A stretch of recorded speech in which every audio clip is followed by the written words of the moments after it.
ওই যে খেজুরের গাছ দেখা যায়, একটা ডাল নিয়ে আসো।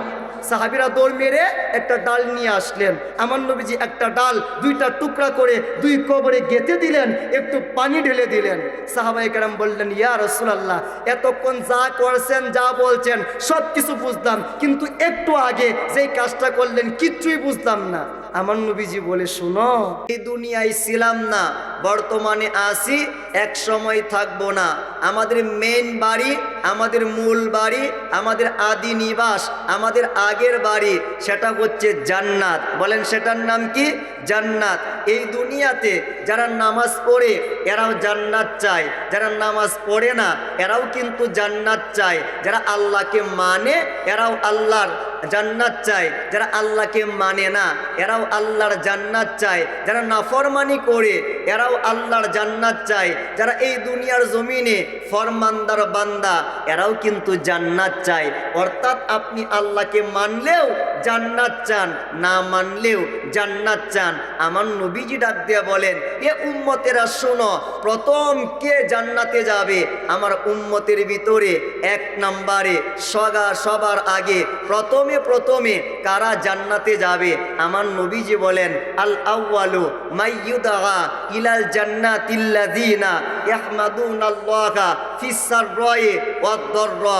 শুনে রাখো, এই পৃথিবীর জমিনে যেই সকল উম্মতেরা সুখে থাকলে বলবে আলহামদুলিল্লাহ, দুঃখে থাকলে বলবে আলহামদুলিল্লাহ, সুস্থ থাকলে বলবে আলহামদুলিল্লাহ, অসুস্থ হইলে বলবে আলহামদুলিল্লাহ, লম্বা হলে বলবে আলহামদুলিল্লাহ, খাটো হইলে বলবে আলহামদুলিল্লাহ, মোটা হইলে বলবে আলহামদুলিল্লাহ, শুকনা হলে বলবে আলহামদুলিল্লাহ, ধনী হইলে বলবে আলহামদুলিল্লাহ, গরিব হইলে বলবে আলহামদুলিল্লাহ, সরকারি চাকরিজীবী আলহামদুলিল্লাহ, সিএনজির ড্রাইভার আলহামদুলিল্লাহ, নৌকার মাঝি আলহামদুলিল্লাহ, গার্মেন্টসের শ্রমিক আলহামদুলিল্লাহ, যেই দিন গরুর গোশত আলহামদুলিল্লাহ, যেই দিন শুটকির তরকারি আলহামদুলিল্লাহ, যেই দিন না খেয়ে বিছানায় পড়ে থাকবে সেদিনও আলহামদুলিল্লাহ। শুনে রাখো উম্মতেরা, কাল কিয়ামতের ময়দানে ওই সকল উম্মতকেই আমার আল্লাহ ডাক দিয়ে দিয়ে সবার আগে জান্নাতের মেহমান বানিয়ে দিবেন। জবান খুলে বলুন সুবহানাল্লাহ। আরেকটা আওয়াজ খুলে বলুন না আল্লাহু আকবার।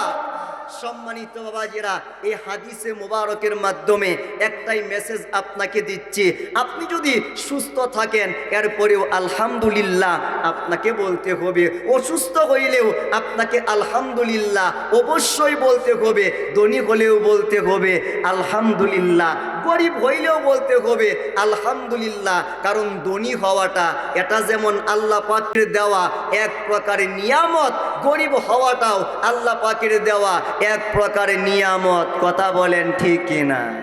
কিন্তু আমরা সমাজের ভিতরে মানুষ শুধু ধনী হইতে চায়, হাত তুলে আল্লাহ তুমি আমাকে ধনী বানায়া দাও, সম্পদশালী বানায়া দাও, মাওলা তুমি আমাকে ব্যাংক ব্যালেন্সের মালিক বানায়া দাও, কোটি কোটি টাকা তুমি আমাকে দান করো। কিন্তু আমার নবী রহমাতুল্লিল আলামিন দুই হাত তুলে দোয়া করেন, আল্লাহুম্মা আহইনি মিসকিনান, মাওলা এই পৃথিবীতে যতদিন বাঁচায়া রাখবা মিসকিনের বেশে, গরিবের বেশে আমাকে বাঁচায়া রাখো। ও আমিতনি মিসকিনান, মাওলা যেই দিন আমি নবীর এন্তেকাল হবে মিসকিনের বেশে, গরিবের বেশে আমি নবীর এন্তেকাল দিও। ও হাশুরনি ফি জুমরাতিল মাসাকিন, মাওলা যেই দিন কিয়ামতের মাঠ কায়েম হবে ওই হাসরের ময়দানে আমি রাসূলুল্লাহকে গরিব উম্মতের মাঝখানে রেখো। জবান খুলে বলুন না সুবহানাল্লাহ। আরেকটা আওয়াজ খুলে বলুন না আল্লাহু আকবার। সম্মানিত বাবাজিরা, আপনি গরিব হইছেন, কি আসে যায়? কি আসে যায়? গরিব হওয়াটাও এক প্রকারের নিয়ামত। কারণ হচ্ছে এই দুনিয়াতে যার বেশি সম্পদ পরকালের ময়দানে তার হিসাবের সংখ্যাটাও বেশি হবে। এই দুনিয়াতে যারা গরিব মানুষ এদের উপরে ফরজ হচ্ছে মাত্র 3টা, কালেমা, নামাজ, রোজা, হজ, যাকাত। গরিবের উপরে ফরজ নয়, ওয়াজিব নয়। সুতরাং কিয়ামতের ময়দানে গরিব মানুষদেরকে মিজানের কাঠগড়াতে পরকালের ময়দানে পুলসিরাতের মধ্যে তেমন বেশি আটকা পড়তে হবে না, কারণ ওই গরিব মানুষদেরকে পরকালের ময়দানে সম্পদের কোনো হিসাব দেওয়া লাগবে না, যাকাতের তেমন কোনো হিসাব দেওয়া লাগবে না। আমার নবীজি রহমাতুল্লিল আলামিন ইরশাদ করেছেন, ইয়াদখুলু ফুকারাউল মুমিনিনাল জান্নাতা ক্বাবলাল আগনিয়ায়ে বিনিসফি ইয়াউমিন। কাল কিয়ামতের ময়দানে আমার উম্মতের ধনী মানুষেরা বিচারের কাঠগড়ায় দাঁড়িয়ে থাকবে, আল্লাহর সামনে দাঁড়িয়ে থাকবে। ওই অবস্থায় আমার নবী রহমাতুল্লিল আলামিন বলেন, কাল কিয়ামতের ময়দানে ধনী উম্মতেরা যখন বিচারের কাঠগড়ায় দাঁড়ায় থাকবে, তাদের সামনে দিয়া আমার উম্মতের মধ্যে গরিব আশেকদেরকে, পাগলদেরকে 500 বছর আগে মিছিল দিয়া দিয়া জান্নাতের মেহমান বানিয়ে দেওয়া হবে। জবান খুলে বলুন সুবহানাল্লাহ। দেখেন বাবাজিরা, মেরাজের এই মাস আমার নবীজি রহমাতুল্লিল আলামিন উনি বলেন, আমি মেরাজ শরীফে গেলাম, মেরাজ শরীফে যাওয়ার পরে জান্নাতের মধ্যে একটু নজর দিলাম, একটু তাকাইলাম, একটু আমি ফিরে দেখলাম, কিন্তু জান্নাতের মধ্যে অধিকাংশ পাইলাম আমার গরিব উম্মতদেরকে। জবান খুলে বলুন না সুবহানাল্লাহ। তো গরিব হতে পারেন, আল্লাহ পাকের শুকরিয়া আদায় করার দরকার আছে না নাই? কথা বলেন না, দরকার আছে না নাই? এখন বলবেন হুজুর আল্লাহ আমাকে গরিব কেন বানাইলো? 1 নাম্বার কথা, আল্লাহ আপনাকে গরিব বানাইছেন আপনার জীবনটাকে সহজ করে দেওয়ার জন্য। বলবেন কেমনে? আমি বলবো শুনেন, এই দুনিয়ার ধনী মানুষেরা বেশি রাত্র জেগে ঘুমায়, এই দুনিয়ার গরিব মানুষেরা এশারের পরে ঘুম ধরে। কথা বলেন ঠিক কিনা? যার যত টাকা বেশি তার মাথার মধ্যে টেনশন বেশি।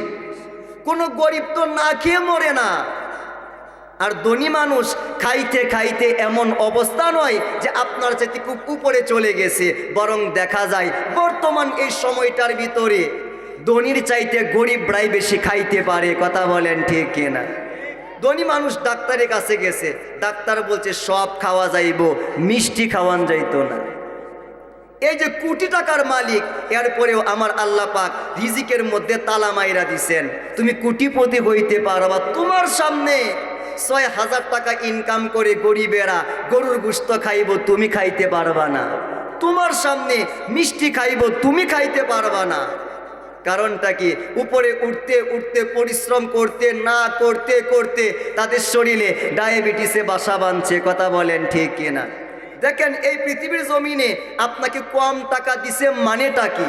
কম টাকা দেওয়ার মানেটা হচ্ছে আল্লাহ পাক কম টাকার ভিতরে আপনার প্রয়োজনটা মিটায়া দিবে। আর বেশি টাকা দিয়েছে তাদের কাছে জিজ্ঞেস করেন, বাবা কোটি টাকার সম্পদ হয়েছে, সব আশা কি পূরণ হয়েছে? বলে না রে বেটা, আশা পূরণ হইতে আরো বহু দেরি আছে, আরো বহু দেরি আছে। এবার আপনারা বলেন, এই সমাজের ভিতরে সবাই যদি ধনী হয়ে যাইতো, গরিব থাকতো কে? কে গরিব থাকতো? সবাই যদি ডাক্তার হয় তাহলে রুগী হবে কে? সবাই যদি টিচার হয় তাহলে ছাত্র হবে কে? সবাই যদি হুজুর হয় তাহলে সাধারণ মানুষ হবে কে? সবাই যদি ইমাম হয় তাহলে মুক্তাদি হবে কে?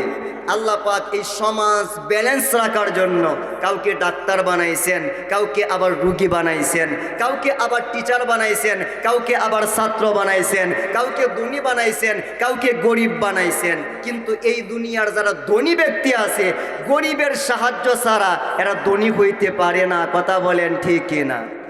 একটা মানুষের 1 কোটি টাকা আছে, সবাই বলেন কয় কোটি? আরেকটা আসতে বলেন। 1 কোটি টাকা আছে, কিন্তু তার পোশাক ভালো না, কেউ তাকে ধনী বলবে না, সবাই বলবে কিপটা। কি বলবে? কিপটা। একটা মানুষের 5 কোটি টাকা আছে, কিন্তু তার খাবার ভালো না, কেউ তাকে ধনী বলবে না, সবাই বলবে কিপটা। একটা মানুষের 10 কোটি টাকা আছে, কিন্তু তার বাড়ি বিল্ডিং নয়, কেউ তাকে ধনী বলবে না, সবাই বলবে কিপটা। এর দ্বারা বোঝা যায় গরিব থেকে আপনাকে ধনী বানাইছে 3টা জিনিস: আপনার পোশাক, আপনার খাবার, আপনার বিল্ডিং। এবার যেই পোশাকের মাধ্যমে আপনি ধনী হইলেন, যেই খাবারের মাধ্যমে আপনি ধনী হইলেন, যেই বিল্ডিংয়ের মাধ্যমে আপনি ধনী হইলেন, পোশাক কিন্তু আলালের ঘরের দুলালেরা, ধনী ব্যক্তির সন্তানেরা পোশাক বানায় না। আমার মতো আপনার মতো গরিব মানুষেরাই পোশাক বানায়। কথা বলেন ঠিক কিনা? আপনি 10 তলায় উঠে চিকন চাইলের ভাত খাচ্ছেন, বিরিয়ানি খাচ্ছেন, পোলাও খাচ্ছেন, আপনার নাম হয়ে গেছে ধনী। কিন্তু এই যে চিকন চাইলের ভাত, এগুলা জোগাড় দেয় কে? আলালের ঘরের দুলালেরা জোগাড় দেয় না, গরিব মানুষেরাই জোগাড় দেয়। কথা বলেন ঠিক কিনা? সম্মানিত বাবাজিরা, আপনি যে বিল্ডিংটার মাধ্যমে ধনী হয়ে গেলেন, এই বিল্ডিংটা আলালের ঘরের দুলালেরা তৈরি করে নাই। হয়তো টাকা দিছেন, কিন্তু টাকা দিলেই বিল্ডিং হওয়া সম্ভব না। যদি এই গরিব মানুষেরা, গ্রামের মানুষেরা, খেটে খাওয়া মানুষেরা আপনার বাড়িতে গিয়া বিল্ডিং তৈরি না করত, তাহলে আপনি ধনী হইতে পারতেন না।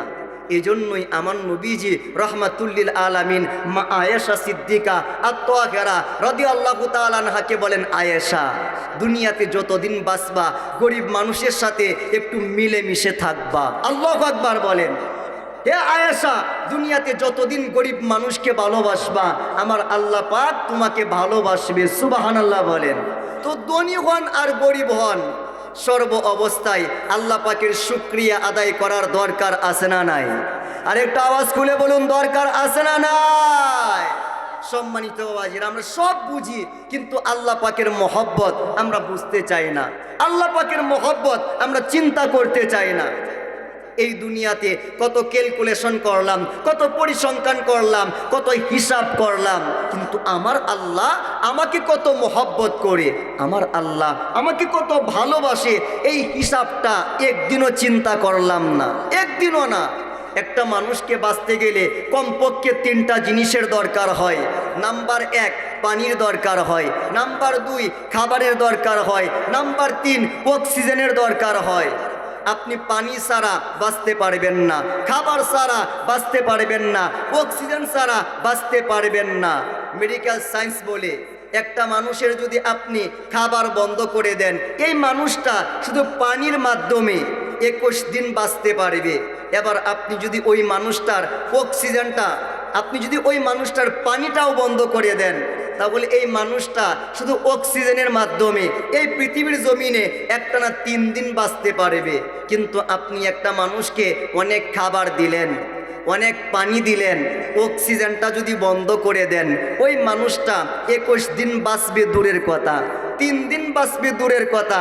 একটা মানুষ অক্সিজেন ছাড়া 3টা মিনিটের উপরে আর বেশি বাঁচতে পারে না। এর দ্বারা বোঝা যায় আপনার জীবনে, আমার জীবনে খাবার দরকার, কিন্তু খাবারের চাইতে পানিটা বেশি দরকার, পানি দরকার, কিন্তু পানির চাইতে অক্সিজেনটা বেশি দরকার। কথা বলেন ঠিক কিনা? অক্সিজেন যে বেশি দরকার এটা আমরা বুঝতে চাই না। কারণ কি? মাগনা মাগনা পাই, বিনামূল্যে পাই। বিনামূল্যে যেই জিনিস পাওয়া যায় এইটার দাম সমাজে অনেক কম। কথা বলেন ঠিক কিনা? অথচ খাবার, পানি, অক্সিজেন এই 3টার মধ্যে সবচাইতে গুরুত্বপূর্ণ পানি নাকি অক্সিজেন? কথা বলেন, আর একটু জোরে বলেন। আপনারা কি শীতে জমা হয়ে গেছেন? সম্মানিত বাবাজিরা, আল্লাহ পাকের আলোচনা, আল্লাহ তো বলে নাই, রসুল আপনি বলেন বেহেশতের বাগানের জন্য 1 নাম্বার শর্ত 1 কোটি মানুষ হওয়া লাগবে, এমন কোনো শর্ত নাই। আমার নবী বলে নাই যে 50,000 মানুষ না হইলে বেহেশতের বাগান হবে না, এমন কোনো শর্ত দেন নাই। আমার নবী এইটাও বলে নাই 1 লক্ষ মানুষ না হইলে, 50,000 না হইলে, বড় একটা প্যান্ডেল না থাকলে, আপনার আমার ঢাকার বক্তা না থাকলে, সুরেলা বক্তা না থাকলে বেহেশতের বাগান হবে না, এই রকম কোনো শর্ত আমার রসুল, আমার আল্লাহ দেয় নাই। 1 নাম্বার শর্ত দিয়েছেন ইয়াযকুরুনাল্লাহ, আমার উম্মতেরা ওই জায়গার মধ্যে বসবে, দুনিয়ার কোনো আলোচনা করবে না, আমার উম্মতেরা কারো বিরুদ্ধে কথা বলবে না, অহংকারী ভাব দেখাবে না, কারণ আমি গীবত করবে না, আমার উম্মতেরা সেখানে বসে কারো সমালোচনা করবে না। তাহলে করবেটা কি? ইয়াযকুরুনাল্লাহ ফীহি, সেই জায়গায় বসে আল্লাহ পাকের আলোচনা করবে, আল্লাহ পাকের জিকির করবে, আল্লাহ পাকের প্রশংসা করবে। এই যে সুবহান আল্লাহ, এইটা কিন্তু আল্লাহর জিকির। আলহামদুলিল্লাহ, এইটাও আল্লাহর জিকির। মাশা আল্লাহ, এইটাও আল্লাহর জিকির। আল্লাহু আকবার, এইটাও আল্লাহর জিকির। লা ইলাহা ইল্লাল্লাহ, এইটাও কিন্তু আল্লাহর জিকির। তাহলে আপনারা বলেন, মাঝে মধ্যে এই শব্দগুলা উচ্চারণ করার দরকার আছে না নাই? কথা বলেন না, দরকার আছে না নাই? আচ্ছা, আল্লাহকে ডাকতে কোনো শরম আছে? কথা বলেন। 1 কোটি মানুষ বসে আছে, মাঝখানে আপনার বাবা বসে আছে। 1 কোটি মানুষের মাঝখানে আপনার বাবা বসে থাকা অবস্থায় আপনার বাবাকে আব্বা বলে ডাকতে কোনো শরম করবে না? কারণ এটা আমার বাবা। আপন বাবাকে কোটি মানুষের সামনে বাবা বলতে যেমন লজ্জা করে না, স্বাভাবিকভাবে সমস্ত মানুষের সামনে আল্লাহকে আল্লাহ ডাকতেও কোনো লজ্জা করার কথা না। সবাই বলেন না ইয়া আল্লাহ। আরেকটা আওয়াজ খুলে বলুন না ইয়া আল্লাহ।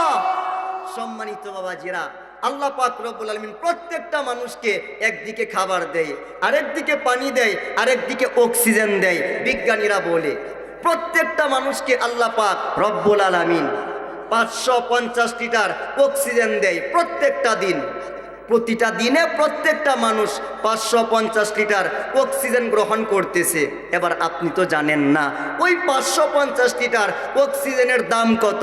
বিজ্ঞানীরা বলে 550 লিটার অক্সিজেনের দাম হচ্ছে 3,39,000 টাকা। জবান খুলে বলুন না সুবহানাল্লাহ। আপনি বলতেছেন আল্লাহ তুমি আমাকে কি দাও? আমার আল্লাহ বলে বান্দা আমি তোমাকে 24টা ঘন্টায় 550 লিটার অক্সিজেন অর্থাৎ 3,39,000 টাকার অক্সিজেন বিনামূল্যে দিচ্ছি। সুবহানাল্লাহ বলেন। আমি আপনাকে 1000 টাকা দিলাম, প্রতিদিন 1000 টাকা। আপনি যদি আমার কথা না শুনেন, আগামীকালকে থেকে তুই আমার বাড়িতে আসবি না, এই সাবধান, আর আসবি না। আপনি যদি আমার কথা না মানেন, দরজা বন্ধ করে দিব। আপনি আমার কথা না মানলে খাবার বন্ধ করে দিব, সকল অফার বন্ধ করে দিব। আপনি গার্মেন্টসে আছেন, 1 সপ্তাহ নিয়ম না মেনে দেখেন গাড় ধরে বের করে দিবে। আপনি সরকারি চাকরি করতেছেন, 1 মাস নিয়ম না মানেন চাকরি আপনার মামুর বাড়িতে চলে যাবে। আপনি কই যাবেন? আপনি মাকে আপন মনে করতেছেন, একবার ডাক দিবে আপনাকে খুঁজে পাবে না, মা কিচ্ছু বলবে না। 2 বার ডাক দিবে আপনাকে খুঁজে পাবে না, মা কিচ্ছু বলবে না। কিন্তু 3 বার ডাক দেওয়ার পরে আপনার মা যখন আপনার উত্তর পাবে না, খাবার কিন্তু বন্ধ করে দিবে। কিন্তু আমার আল্লাহ 3,39,000 টাকার অক্সিজেন প্রতিদিন দেওয়ার পরে মসজিদে মুয়াজ্জিনের মাইকের মাধ্যমে ডাক দেয়, হাইয়া আলাস সালাহ। বান্দা দোকানদারি বন্ধ করো, ব্যবসা বাণিজ্য বন্ধ করো, দুনিয়াদারি বন্ধ করো, হাইয়া আলাস সালাহ, পাঞ্জেখানায় চলে আসো। বান্দা মসজিদে চলে আসো, খানকায় চলে আসো, জায়নামাজে চলে আসো। মাওলা ওইখানে ডাকো কেন? বলে হাইয়া আলাল ফালাহ। যে শান্তির জন্য পাগল হয়ে যাচ্ছ, মসজিদের জায়নামাজে, মসজিদের মুসল্লায় ওই শান্তি তোমার জন্য আমি আল্লাহ ব্যবস্থা করে রেখেছি। সুবহানাল্লাহ বলে। দেখেন আল্লাহ পাক 24টা ঘন্টায় 5 বার আমাদেরকে ডাক দেয়। আমরা কিন্তু যাই নাই। এমন না যে আজকে যাই নাই কালকে গেছি। 5 বছর ডাক দিছে, আমরা যাই নাই। 10 বছর আমার আল্লাহ প্রত্যেকটা দিন 5 বার করে ডাক দিছে, আমরা যাই নাই। 20 বছর ডাক দিছে, আমরা যাই নাই। 40 বছর ডাক দিছে, আমরা যাই নাই। 50 বছর ডাক দিছে, আমরা কিন্তু আল্লাহর ডাকে সাড়া দেই নাই। আমার আল্লাহ কিন্তু রাগ করে একটা দিনের জন্য রিজিক বন্ধ করে নাই, অক্সিজেনটা বন্ধ করে নাই, ফসলগুলা বন্ধ করে নাই, পানিটা বন্ধ করে নাই, ওই যে আকাশের সূর্যের তাপ বন্ধ করে নাই, রাতের চাঁদের আলো বন্ধ করে নাই, মসজিদের দরজায় তালা লাগায়া দেয় নাই।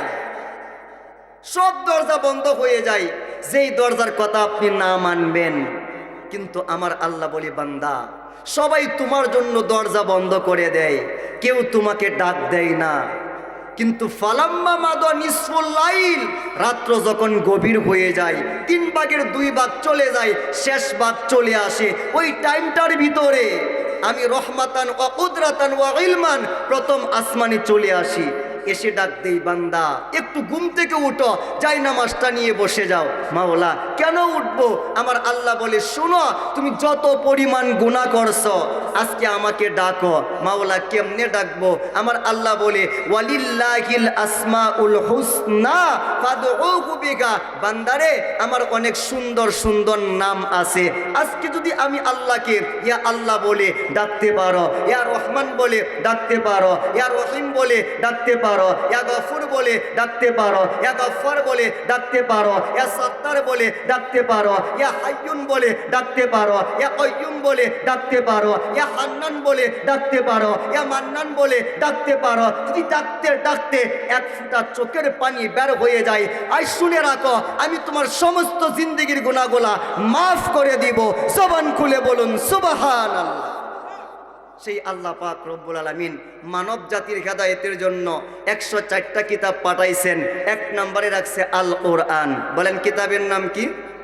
সবাই বলেন আল কোরআন। সেই কুরআনুল কারীমের হতে আমি একটা ছোট্ট আয়াত তেলাওয়াত করেছিলাম। আল্লাহ পাক রব্বুল আলামিন বলেন, ওয়াকাদা রাব্বুকা আল্লা তা'বুদু ইল্লা ইয়্যাহু ওয়া বিল ওয়ালিদাইনি ইহসানা। আল্লাহ পাক রব্বুল আলামিন এই আয়াতে কারিমায় দুনিয়ার দুইটা ব্যক্তি সম্পর্কে কথা বলেছেন। একজন হচ্ছে বাবা, আরেকজন হচ্ছে মা। সুবহানাল্লাহ বলেন।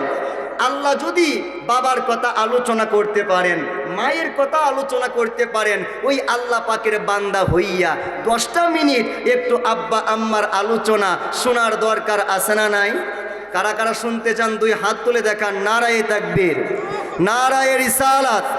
আবার জোরে জোরে বলবেন নারায়ে তাকবীর, নারায়ে রিসালাত। দুই হাত নামান সম্মানিত বাবাজিরা।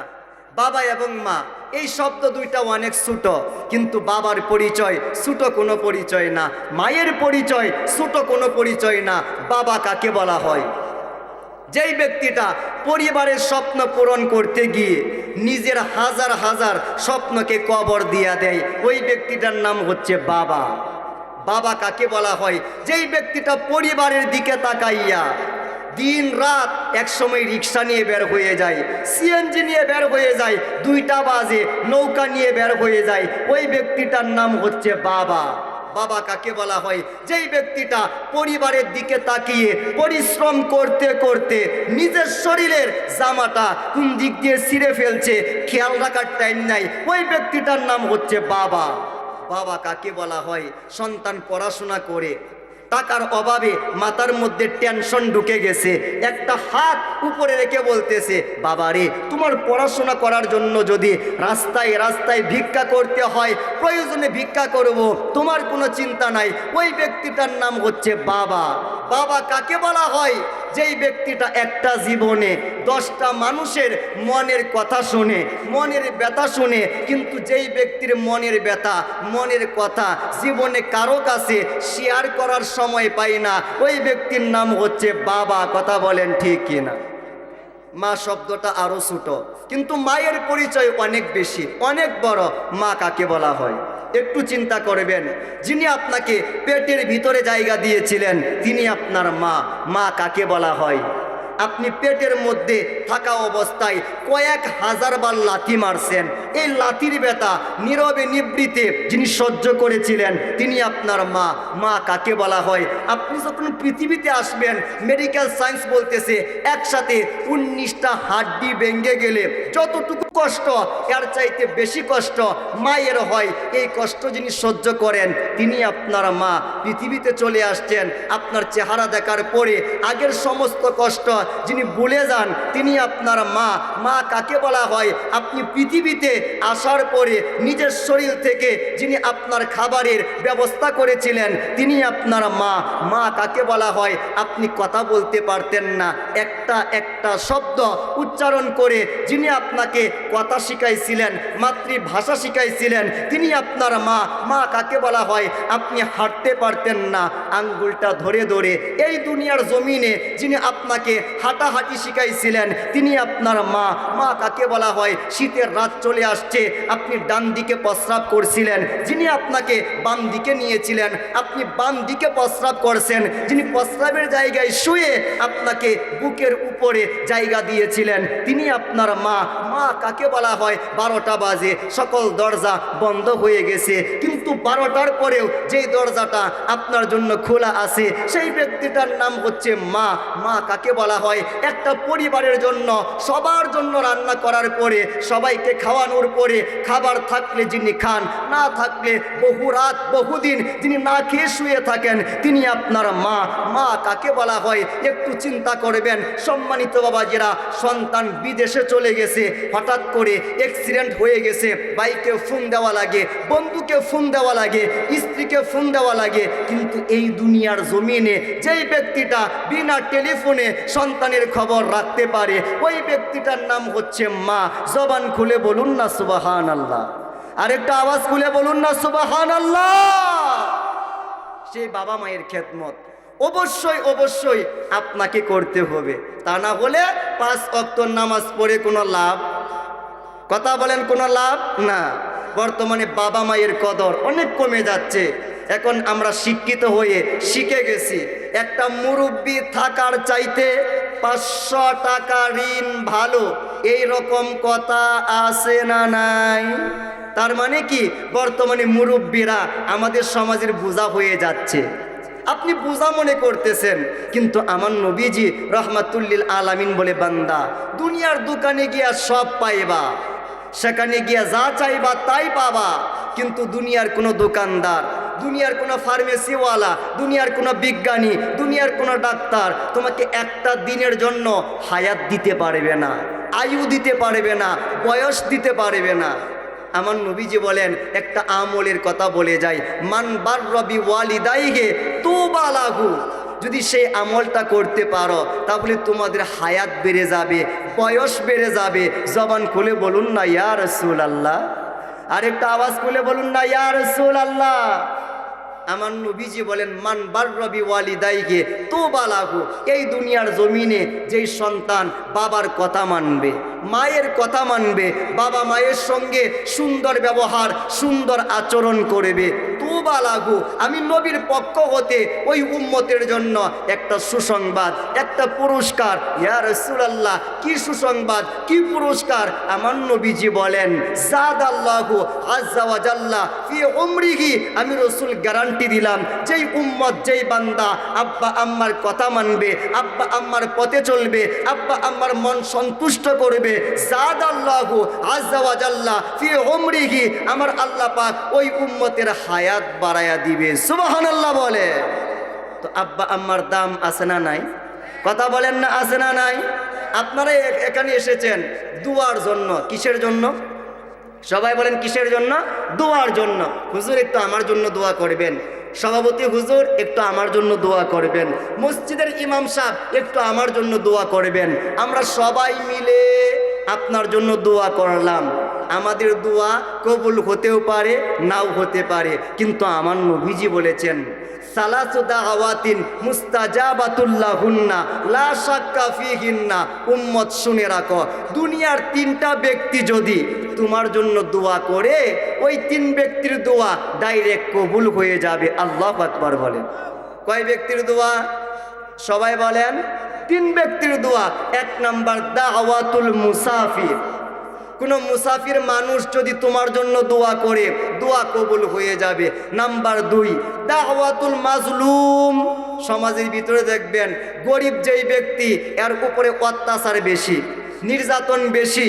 আমার নবীজি বলেন, যেই মানুষটাকে গরিব পাইয়া, অসহায় পাইয়া মানুষ শুধু ডলা মারে, নির্যাতন করে, ওই ব্যক্তি যদি তোমার জন্য চোখের পানি ছেড়ে দোয়া করে দেয়, দোয়া কবুল হয়ে যাবে। নাম্বার 3 দাওয়াতুল ওয়ালিদাইন, তোমার মা, তোমার বাবা যদি তোমার জন্য দোয়া করে, দোয়া করতে দেরি হবে, আমার আল্লাহ কবুল করতে দেরি করবেন না। জবান খুলে বলুন না সুবহানাল্লাহ। তো বাবা মায়ের দোয়া নেওয়ার দরকার আছে না নাই? কথা বলেন না, দরকার আছে না নাই? তো বাবার অধিকার দিয়েছেন মুহাম্মাদুর রাসূলুল্লাহ, মায়ের অধিকার দিয়েছেন মুহাম্মাদুর রাসূলুল্লাহ, ছেলেদের অধিকার দিয়েছেন মুহাম্মাদুর রাসূলুল্লাহ, মেয়েদের অধিকার দিয়েছেন মুহাম্মাদুর রাসূলুল্লাহ, স্ত্রীর অধিকার দিয়েছেন মুহাম্মাদুর রাসূলুল্লাহ, স্বামী এবং স্ত্রী সকলের অধিকার দিয়েছেন মুহাম্মাদুর রাসূলুল্লাহ, প্রতিবেশীর অধিকার দিয়েছেন মুহাম্মাদুর রাসূলুল্লাহ। যেই নবী সবাইকে অধিকার দিল, যেই নবী নামাজ দিল, রোজা দিল, হজ দিল, যাকাত দিল, পর্দা দিল, দান খয়রাত দিল, কোরআন যেই নবীর খাতিরে আসলো, ওই নবীর একটু আলোচনা করার দরকার আছে না নাই? কথা বলেন না, দরকার আছে না নাই? সম্মানিত বাবাজিরা, দয়াল নবীজ রহমাতুল্লিল আলামিনের শান, মান, সম্মান, গুণগান আপনি যত শুনতে পারবেন, আপনার ভিতরের ঈমান আমার আল্লাহ তত বাড়ায়া দিবে। কথা বলেন ঠিক কিনা? আপনি সবার শান সহ্য করতে পারেন, নবীর শান, নবীর সম্মান, নবীর গুণগান শুনলে যদি আপনার চেহারাটা কালো হয়ে যায়, মনটা মলিন হয়ে যায়, বুঝতে হবে আপনার ভিতরে ঈমানের সমস্যা। কথা বলে আছে। আমার বাবার শান শুনলে যদি আমার ভালো লাগে, বুঝতে হবে আমি হালাল জাদা। কিন্তু বাবার নামে প্রশংসা শুনলে যদি মনটা খারাপ হয়, বুঝতে হবে জন্মের মধ্যে বেজাল। কিসের মধ্যে বেজাল? জন্মের মধ্যে বেজাল। তো যেই উম্মত নবীর প্রশংসা শুনে মন খারাপ করে, এই উম্মত খাঁটি উম্মত হইতে পারে? কথা বলেন, হইতে পারে না। আমার নবীজ রহমাতুল্লিল আলামিন, ওনার শান, সম্মান, গুণগান বোঝার জন্য আপনাকে বুখারী পড়ার দরকার নাই, মুসলিম পড়ার দরকার নাই, তিরমিজি পড়ার দরকার নাই, আবু দাউদ পড়ার দরকার নাই, নাসাই পড়ার দরকার নাই, মুস্তাদরাকে হাকিম পড়ার দরকার নাই, জামিউল আহাদিস পড়ার দরকার নাই, মুআজামুল কবির পড়ার দরকার নাই, মুআজামুল আওসাত পড়ার দরকার নাই, মুআজামুস সগীর পড়ার দরকার নাই, পৃথিবীর জমিনে কোনো তাফসীর খোলার দরকার নাই। আপনি যদি কোরআনুল কারীমকে প্রশ্ন করতে পারেন, কোরআনুল কারীম আপনাকে যেই শান শোনাবে, যেই মান শোনাবে, যেই গুণগান শোনাবে, এইটাই আপনার আমার জন্য যথেষ্ট হয়ে যাবে। কথা বলেন ঠিক না? আজকে আমরা কোরআন থেকে দয়াল নবীজির শান শুনবো, আপনারা কি শুনতে রাজি আছেন? কথা বলেন, শুনতে রাজি আছেন? সম্মানিত বাবাজিরা, আমি কোরআনকে বললাম কোরআন, আমার নবীকে চিনোনি? কোরআন ডাক দিয়ে বলে শোনো, নবীকে চিনব না মানে যে নবীর পিছনে একটানা 23টা বছর দৌড়াদৌড়ি করলাম। আমার নবী মক্কায়, আমি কোরআন যাই মক্কায়, আমার নবী মদিনায়, আমি কোরআন যাই মদিনায়, আমার নবী হুজরায়, আমি যাই হুজরায়, আমার নবী পাহাড়ে, আমি যাই পাহাড়ে, আমার নবী যেখানে, আমি কোরআন সেখানে। সেই নবীকে আমি কোরআনের চাইতে আর বেশি কেউ চিনতে পারে না, মানতে পারে না, বলতে পারে না। জবান খুলে বলুন না ইয়া রাসূলুল্লাহ। আমি বললাম বাহ, চমৎকার কোরআন।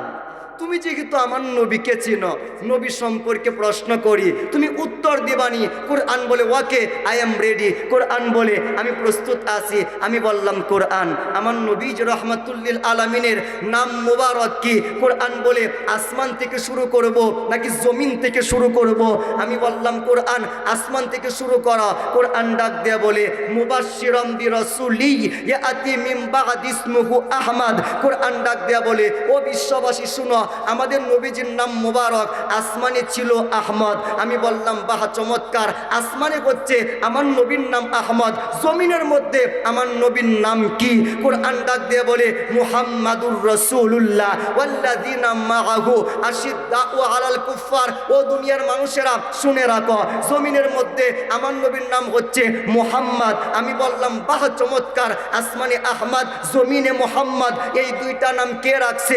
আব্বা নাকি আম্মা, দাদা নাকি দাদু, সমাজের মানুষ নাকি পরিবারের মানুষ? আমার আল্লাহ ডাক দিয়ে বলে যে হাদিসে মোবারকটা ইমাম জালালউদ্দিন সৈয়দী হাসায়াতুল কুবরার প্রথম খণ্ড দ্বিতীয় খণ্ডের মধ্যে উল্লেখ করতেছেন, আমার আল্লাহ ডাক দিয়ে বলে আহমদ মুহাম্মদ এই দুইটা নাম কেউ রাখে নাই। সমস্ত সৃষ্টির 2000 বছর আগে আমি আল্লাহ আমার বন্ধুর নাম আহমদ রেখেছি, মুহাম্মদ রেখেছি। জবান খুলে বলুন সুবহানাল্লাহ।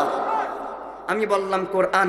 আমার নবীজি রহমাতুল্লিল আলামিনের চুল মুবারক সম্পর্কে একটু বলো। কোরআন ডাক দেয়া বলে ওয়াল্লাইলি ইযা সাজা। আমি বললাম কোরআন। আমার নবীজি রহমাতুল্লিল আলামিনের চেহারা মুবারক সম্পর্কে একটু বলো। কোরআন ডাক দেয়া বলে ওয়াদ নারা তাকাল্লুবা ওয়াজহিকা ফিস সামাই ফালানুওয়াল্লিয়ান্নাকা কিবলাতান তারদাহা। আমি বললাম কোরআন। আমার নূরের নবীজির দুইটা চক্ষু মুবারক সম্পর্কে একটু বলো। কোরআন ডাক দেয়া বলে মা যাগাল বাসারু ওয়া মা তাগা। আমি বললাম কোরআন। আমার নূরের নবীজির জবান মুবারক সম্পর্কে একটু বলো। কোরআন ডাক দিয়ে বলে মা ইয়ানতিকু আনিল হাওয়া। আমি বললাম কোরআন। আমার নূরের নবীজির দুইটা হাত মুবারক সম্পর্কে একটু বলো। কোরআন ডাক দিয়ে বলে ওমা রমাইতা ইদ রমাইতা ওয়ালাকিন্নাল্লাহা রমা। আমি বললাম কোরআন। আমার নূরের নবীজির আঙ্গুল মুবারক সম্পর্কে একটু বলো। কোরআন ডাক দিয়ে বলে ইকতারাবাতিস সাআতু ওয়ানশাক্কাল কমার। আমি বললাম কোরআন। আমার নূরের নবীজির বুক মুবারক সম্পর্কে একটু বলো। কোরআন ডাক দিয়ে বলে আলাম নাশরাহ লাকা সাদরাক। আমি বললাম কোরআন। আমার নূরের নবীজির পিঠ মুবারক সম্পর্কে একটু বলো। কোরআন ডাক দিয়ে বলে আল্লাযী আনকাদা যহরাক। আমি বললাম কোরআন। আমার নূরের নবীজির দুইটা কদম মুবারক দুইটা পা মুবারক সম্পর্কে একটু বলো। কোরআন ডাক দিয়ে বলে লা উকসিমু বিহাযাল বালাদ। আমি বললাম কোরআন। আমার নূরের নবীজির বংশ মুবারক সম্পর্কে একটু বলো। কোরআন ডাক দিয়ে বলে লি ইলাফি কুরাইশ। আমি বললাম কোরআন। আমার নূরের নবীজির চরিত্র মুবারক সম্পর্কে একটু বলো। কোরআন ডাক দিয়ে বলে লাকাদ কানা লাকুম ফি রাসূলিল্লাহি উসওয়াতুন হাসানা। আমি বললাম কোরআন। আমার নূরের নবীজির গড় মুবারক সম্পর্কে একটু বলো। কোরআন ডাক দিয়ে বলে ইন্নাল্লাযিনা লা তাদখুলু বুয়ুতান নাবিয়্যি। আমি বললাম কোরআন। আমার নূরের নবীজির হুজরা মুবারক সম্পর্কে একটু বলো। কোরআন ডাক দিয়ে বলে ইন্নাল্লাযিনা ইউনাদুনাকা মিন ওয়ারাইল হুজুরাত। আমি বললাম কোরআন। আমার নূরের নবীজির ইলম সম্পর্কে একটু বলো। কোরআন ডাক দিয়ে বলে ওয়া আল্লামাকা মা লাম তাকুন তাআলাম। আমি বললাম কোরআন। আমার নূরের নবীজির নবুয়ত সম্পর্কে একটু বলো। কোরআন ডাক দিয়ে বলে ওয়া ইয আখাযাল্লাহু মিসাকান নাবিয়্যিনা লামা আতাইতুকুম মিন কিতাব। আমি বললাম কোরআন। আমার নবীজির রিসালাত সম্পর্কে একটু বলো। কোরআন ডাক দিয়ে বলে ইয়া আইয়ুহান নাবিয়্যু ইন্না আরসালনাকা শাহিদাও ওয়া মুবাশশিরাও ওয়া নাযীরা। আমি বললাম কোরআন। আমার নূরের নবীজির ইলমে গায়েব সম্পর্কে একটু বলো। কোরআন ডাক দিয়ে বলে আলিমুল গায়বি ফালা ইউযহিরু আলা গায়বিহি আহাদান ইল্লা মান ইরতাদা। আমি বললাম কোরআন। আমার নূরের নবীজির মিলাদ সম্পর্কে একটু বলো। কোরআন ডাক দিয়ে বলে লাকাদ জাআকুম রাসূলুম মিন আনফুসিকুম আজিজুন আলাইহি মা আনিতুম হারিসুন আলাইকুম বিল মুমিনিনা রাউফুর রহিম। আমি বললাম কোরআন। আমার নূরের নবীজির নূর মুবারক সম্পর্কে একটু বলো। কোরআন ডাক দিয়ে বলে ক্বাদ জাআকুম মিনাল্লাহি নূরু ওয়া কিতাবুম মুবিন। আমি বললাম কোরআন। আমার নূরের নবীজির ঈদে মিলাদুন নবী সম্পর্কে একটু বলো। কোরআন ডাক দিয়ে বলে কুল বি ফাদলিল্লাহি ওয়া বি রাহমাতিহি ওয়া বিযালিকা ফালইফরাহু। আমি বললাম কোরআন। আমার নূরের নবীজির মেরাজ সম্পর্কে একটু বলো। কোরআন ডাক দিয়ে বলে সুবহানাল্লাযী আসরা বিআবদিহি লাইলাম মিনাল মাসজিদিল হারামি ইলাল মাসজিদিল আকসাল্লাযী বারাকনা হাওলাহু লিনুরিয়াহু মিন আয়াতিনা। আমি বললাম কোরআন। আমার নূরের নবীজি রহমাতুল্লিল আলামিনের শান মান সম্পর্কে একটু বলো। কোরআন ডাক দিয়ে বলে ওয়া রাফা'না লাকা যিকরাক। কোরআন ডাক দিয়ে বলে আন-নাবিয়্যু আওলা বিল মুমিনিনা মিন আনফুসিহিম। কোরআন ডাক দিয়ে বলে ইয়া আইয়ুহাল্লাযিনা আমানুত্তাকুল্লাহা ইয়া আইয়ুহাল্লাযিনা আমানুত্তাকুল্লাহা ওয়াবতাগু ইলাইহিল ওয়াসিলা। কোরআন ডাক দিয়ে বলে ইয়া আইয়ুহাল্লাযিনা আমানু লা তারফাউ আসওয়াতাকুম ফাওকা সাওতিন নাবিয়্যি। কোরআন ডাক দিয়ে বলে ওয়া মা আরসালনাকা ইল্লা রাহমাতাল লিল আলামিন। কোরআন ডাক দিয়ে বলে ইন্নাল্লাহা ওয়া মালাইকাতাহু ইউসাল্লুনা আলান নাবিয়্যি। আমি বললাম কোরআন। নবীর এত শান, নবীর এত সম্মান, নবীর এত গুণগান থাকার পরেও যেই সকল ভাইয়েরা মাথায় টুপি দিয়া গালের মধ্যে দাড়ি লাগাইয়া লম্বা জুব্বা পরে নবীকে আমার মতো বলে, তোমার মতো বলে, সাধারণ বলে, মরে গেছে বলে, পচে গেছে বলে, মাটির সঙ্গে মিশে গেছে বলে, ওই সকল ব্যক্তিদের সম্পর্কে তুমি কোরআনের ফতোয়া কি, ডিক্লিয়ার কি, সিদ্ধান্ত কি, মতামত কি, অভিমত কি? কোরআন ডাক দিয়ে বলে শুনো, নবী সম্পর্কে ফতোয়া নেওয়ার জন্য অন্য কারো কাছে যাওয়া লাগবে না। ওয়ালা ইন আতাহতুম বাশারাম মিসলাকুম ইন্নাকুম ইদাল্লাহ খাসিরুন। খাসিরুন, যারা দাড়ি লাগাইয়া টুপি ব্যবহার করে পাগড়ি পরে লম্বা জুব্বা পরে নবীকে একবার আমার মতো বলবে, তোমার মতো বলবে, মরে গেছে বলবে, পচে গেছে বলবে, মাটির সঙ্গে মিশে গেছে বলবে, আমি কুরআন ফতোয়া দিলাম ওয়ালা ইন আতাতুম বাশারাম মিসলাকুম ইন্নাকুম ইদাল্লাহ খাসিরুন। এদের নামাজ লাভ হবে না, রোজা লাভ হবে না, হজ লাভ হবে না, যাকাত লাভ হবে না, কুরআন তেলাওয়াত পর্দা পুশিদা দান খয়রাত কিচ্ছু লাভ হবে না। ওয়ালা ইন আতাতুম বাশারাম মিসলাকুম ইন্নাকুম ইদাল্লাহ খাসিরুন। এরা দুনিয়াতে হবে পথভ্রষ্ট, পরকালে হবে জাহান্নামী। জবান খুলে বলুন না সুবহানাল্লাহ। ইয়া রাসূলুল্লাহ জিন্দাবাদ জিন্দাবাদ। তো ওই নবীজির সম্মান শোনার দরকার আছে না নাই? আর একটু জবান খুলে বলুন আছে না নাই? সেই নবীজির সম্মান এই দুনিয়ার জমিনে যারা প্রচার করেছেন ওনারা হচ্ছেন আল্লাহর ওলিরা। বলেন কারা? আর একটু জোরে বলেন কারা? আল্লাহর ওলিরা। বাংলার জমিন আপনি যদি আপনার জন্ম থেকে আরেকটু উপরে যান, আরেকটু উপরে যান, আরেকটু উপরে যান, তাহলে দেখতে পারবেন আপনার পূর্বপুরুষের নামের আগে লেখা আছে শ্রী শ্রী। কথা বলেন ঠিক কিনা? অর্থাৎ আমাদের পূর্বপুরুষেরা আগে মুসলমান ছিল না, বেশিরভাগই ছিল হিন্দু। কথা বলেন ঠিক কিনা? আমাদের এই দেশের মধ্যে আজান হইতো না, হয়তো উলু উলু ধ্বনি। আমাদের মাথার মধ্যে টুপি থাকতো না, পরনের মধ্যে জুব্বা থাকতো না, থাকতো হচ্ছে ধুতি। এই যে ধুতি চেঞ্জ করে আমাদেরকে লুঙ্গি দিল, পাঞ্জাবি চেঞ্জ করে আমাদেরকে জুব্বা দিল, আমাদের মাথায় টুপি দিল, উলু উলু ধ্বনি বাদ দিয়া আল্লাহু আকবার আজান উপহার দিল। এরাই হচ্ছে শাহজালাল, এরাই হচ্ছে শাহপরান, এরাই হচ্ছে শাহ সুলতান, এরাই হচ্ছে শাহজামাল, এরাই হচ্ছে শাহ কামাল। আজকে যারা ধর্মের নাম দিয়া ওই ওলি আল্লাহদেরকে ভালো লাগে না, এদেরকে আমাদের অন্তরে জায়গা দিতে পারি না। কথা বলেন ঠিক কিনা? সম্মানিত বাবাজিরা, একটা হচ্ছে ধর্ম ব্যবহার, আরেকটা হচ্ছে ধর্ম পালন। প্রকৃতপক্ষে 100 থেকে 100 ধর্ম পালন করেছেন আল্লাহর ওলিরা। বর্তমানে যারা সেই আল্লাহর ওলিদেরকে দেখতে পারে না, এরা ধর্ম ব্যবহার করে। কথা বলেন ঠিক কিনা? এরা বড় বড় হুঙ্কার দিবে, সমাজের ভিতরে এসে নামাজের কথা বলবে, কিন্তু আরেকদিকে ওলির নামে বদনাম করে আপনার ঈমান নিয়ে চলে যাবে। কথা বলেন ঠিক কিনা? সম্মানিত বাবাজিরা, দেখেন ওলি আল্লাহ অর্থ হচ্ছে আল্লাহর বন্ধু। বলেন না কার বন্ধু? আরেকটু আসতে বলেন তো। আল্লাহর বন্ধু, বন্ধুটা কিন্তু আমার না। কার বন্ধু? চেয়ারম্যানের বন্ধু হইলে লাভ আছে না? লাভ আছে, কিন্তু আপনার একটা পাওয়ার থাকবে মোটামুটি। চেয়ারম্যান সরকারের বন্ধু আরেকটু লাভ আছে। তো দুনিয়ার একটা পাওয়ার, এর সাথে যদি আপনার বন্ধু হয়ে যায় আপনার বড় লাভ। শাহজালাল আল্লাহর বন্ধু আর আল্লাহ শাহজালালের বন্ধু, দুই বন্ধুর মিল মোহব্বত আছে, মাঝখানে পাওয়ারের ব্যাপার স্যাপার আছে না নাই? কথা বলেন না আছে না নাই? দেখেন সম্মানিত বাজিরা, আল্লাহর ওলি অনেকেই মনে করে নামাজের ভিতর, কোরআনের ভিতরে শুধু নামাজের কথা আছে, রোজার কথা আছে, হজের কথা আছে, জাকাতের কথা আছে, পর্দার কথা আছে, দান খয়রাতের কথা আছে, মসজিদ বানানোর কথা আছে, ওলি আল্লাহদের কথা, গাউস কুতুবের কথা, নুজাবা নুকাবা আখিয়ার আওতাদ আবদালের কথা, এইগুলা মনে হয় কোরআনের ভিতরে নাই। এই রকম মন মানসিকতা, ধারণা আপনার আমার সমাজের ভিতরে আছে না? না আছে। কয়েকটা আয়াত তেলাওয়াত করব, তাহলেই বুঝতে পারবেন আল্লাহর ওলিদের আলোচনা কোরআনে হাকিমে আছে কিনা। নাম্বার 1, আলা ইন্না আউলিয়া আল্লাহি লা খাউফুন আলাইহিম ওয়ালা হুম ইয়াহজানুন। এই আয়াতের ভিতরে আমার আল্লাহ পাক আল্লাহর ওলিদের সম্পর্কে আলোচনা করেছেন। আল্লাযীনা আমানু ওয়া কানু ইয়াত্তাকুন। এই আয়াতের ভিতরে আমার আল্লাহ আল্লাহর ওলিদের সম্পর্কে আলোচনা করেছেন। লাহুমুল বুশরা ফিল হায়াতিদ দুনিয়া ওয়া ফিল আখিরা। এই আয়াতের ভিতরে আমার আল্লাহ আল্লাহর ওলিদের সম্পর্কে আলোচনা করেছেন। ওয়াত্তাবিউস সাবিলা মান আনাবা ইলাইয়া।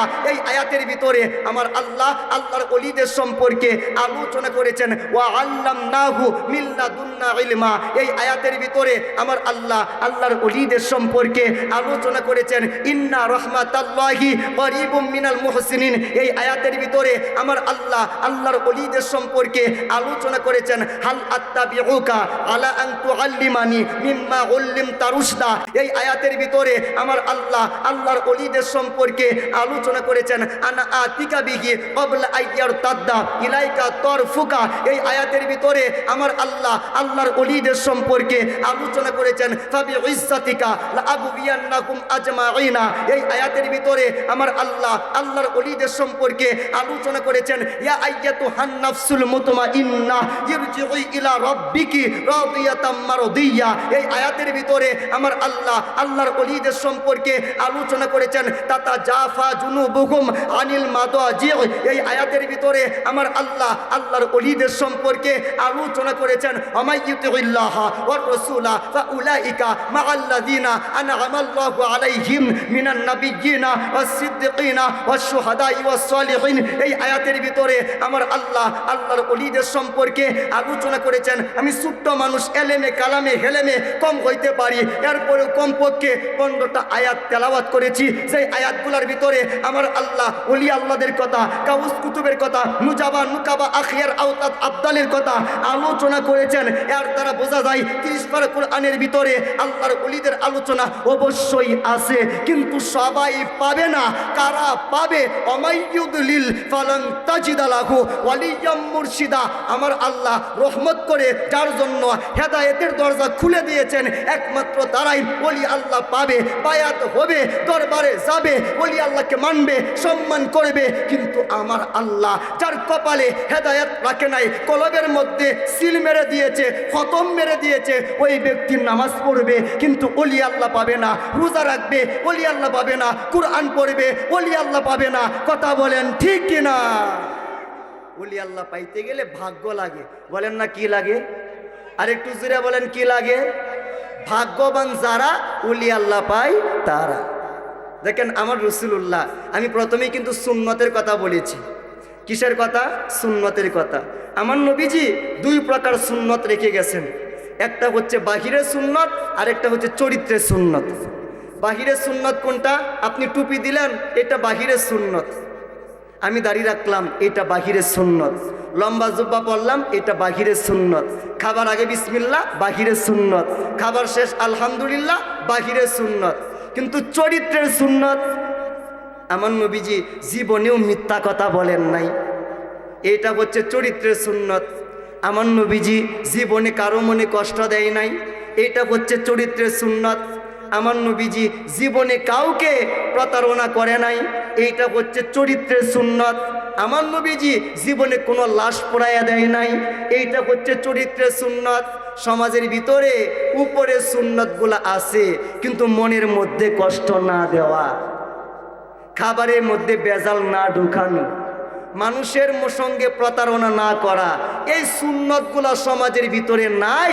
যার কারণে আমাদের সমাজের ভিতরে নামাজ পড়তে গেলেও মসজিদের মধ্যে জুতা চুরি হয়ে যায়। কথা বলেন ঠিক কিনা? কেন? আমরা বাহিরের সুন্নতের আলোচনা শুনেছি, চরিত্রের সুন্নতের আলোচনা সমাজের মধ্যে করতেও পারি নাই, দিতেও পারি নাই, মানতেও পারি নাই। কথা বলেন ঠিক কিনা? আমার নবীজির চরিত্র মুবারকের সুন্নত একমাত্র ধরে রেখেছেন আল্লাহর ওলিরা। বলেন কারা? সবাই বলেন কারা? ওলি আল্লাহরা ধরে রেখেছেন। কিন্তু সমাজের ভিতরে বলা হয় ওলির দরবারে গেলে কি হবে, গাউস কুতুবের দরবারে কি গেলে কি হবে, নুজাবা নুকাবা আখিয়ার আওতাদ আবদালের দরবারে কি হবে, কি হবে? লাভ কি? সেখানে গেলে লাভ কি? ওরা তো নিজেদেরকে বাঁচাইতে পারবে না, তোমাদের আবার কি উপকার করবে? এই রকম কথাবার্তা, ধ্যান ধারণা, আলোচনা সমাজের ভিতরে পাড়ায় পাড়ায়, মহল্লায় মহল্লায়, এলাকায় এলাকায় আছে না? নাই আছে। এরা বলে ওলি আল্লাহর দরবারে যাও, লাভ কি হবে? কারণ এরা তো নিজেরাই নফসি নফসি করবে, পেরেশানে পড়ে যাবে। তো এইটা হচ্ছে সমাজের কথা। বলেন না কার কথা? সমাজের কথা। সমাজের মালিক আল্লাহ, সেই আল্লাহ পাকের একটা কথা আছে না? নাই আছে। আল্লাহ পাকের কথা কোরআনে, কোরআনে একটা সূরার নাম হচ্ছে সূরা ইউনুস, আয়াত নম্বর 62। আমার আল্লাহ বলে, আলা সাবধান সমাজের মানুষ, ওলি আল্লাহ সম্পর্কে কথা বলার আগে জবানে লাগাও তালা। সুবহানাল্লাহ বলেন। আলা মানে সাবধান, হরফে তানবি। বান্দা ওলি আল্লাহ সম্পর্কে কথা বলবা, সাবধানে কথা বলো। কেন? আমার আল্লাহ বলে ইন্না, নিশ্চয়। নিশ্চয় মানে সন্দেহ নাই। আউলিয়া আল্লাহ, যারা আমি আল্লাহর ওলি হয়, গাউস কুতুব হয়, লা খাউফুন আলাইহিম ওয়ালা হুম ইয়াহজানুন, ওলি আল্লাহদের দুনিয়াতে কোনো চিন্তা নাই, পরকালে কোনো ভয় নাই। জবান খুলে বলুন না সুবহানাল্লাহ। তো সমাজ বলে ওলি আল্লাহর দরবারে গেলে কি হবে, ওলি আল্লাহর অনেক টেনশন আছে, পরকালে নিজেরা নিজেদেরকে নিয়ে নফসি নফসি করবে। কিন্তু আমার আল্লাহ বলে, যারা ওলি আল্লাহ হয়, গাউস কুতুব হয়, এদের কোনো ভয় নাই, টেনশন নাই। কথা বলেছেন কে? আল্লাহ বলেছেন। তো আমরা কি আল্লাহর কথা মানবো নাকি সমাজের কথা মানবো? কথা বলেন, কার কথা? আল্লাহর কথা মানতে হবে। দেখেন, আমি একটা হাদিস মুবারক বলে আলোচনা শেষ দিকে নিয়ে যাওয়ার চেষ্টা করতেছি। আবু দাউদ শরীফের 3527 নম্বর হাদিস। এই হাদিসের বর্ণনাকারী খালিফাতুল মুসলিমিন আমিরুল মুমিনিন উমর বিন খাত্তাব রাদিয়াল্লাহু তাআলা আনহু, উনি বলেন, আমার রাসূল আকরাম ইরশাদ করেছেন, ইন্না মিন ইবাদাল্লাহি লা উনাসান, কাল কিয়ামতের ময়দানে আমার নবীর উম্মতের ভিতরে মানুষের মধ্যে এমন একটা দল থাকবে, মা গুম্বি আম্বিয়া, এরা নবীও হবে না, ওয়ালা সুহাদা, এরা শহীদও হবে না। তাহলে হবেটা কি? এরা হবে ওলি আল্লাহ। জবান খুলে বলুন সুবহানাল্লাহ। আমার নবীজি কি বলেন? কিয়ামতের ময়দানে আমার উম্মতের ভিতরে মানুষের মাঝখানে এমন একটা দল থাকবে, এরা নবীও না, এরা শহীদও না। ইয়াগবিতুহুমুল আম্বিয়াউ ওয়াস শুহাদা, কিন্তু এই ওলি আল্লাহদের অনেক মর্যাদা দেখার পরে আগের জামানার অনেক নবীরা, অনেক শহীদেরা আফসোস করতে থাকবে। জবান খুলে বলুন না আল্লাহু আকবার। আমার নবীজি বলেন, ওলি আল্লাহদের অনেক মর্যাদা দিকা পরকালের ময়দানে আগের জামানার অনেক নবীরা কি করবে? আফসোস করবে। কেন? আমার নবীজি বলেন, শোনো। সাহাবায়ে কেরাম বললেন, ইয়া রাসূলুল্লাহ, আপনি বলতেছেন পরকালের ময়দানে এমন একটা দল থাকবে, যেই দলটার নবীও না, শহীদও না, আপনার উম্মতের ওলি আল্লাহর দল, একটু তাদের সম্পর্কে বলেন।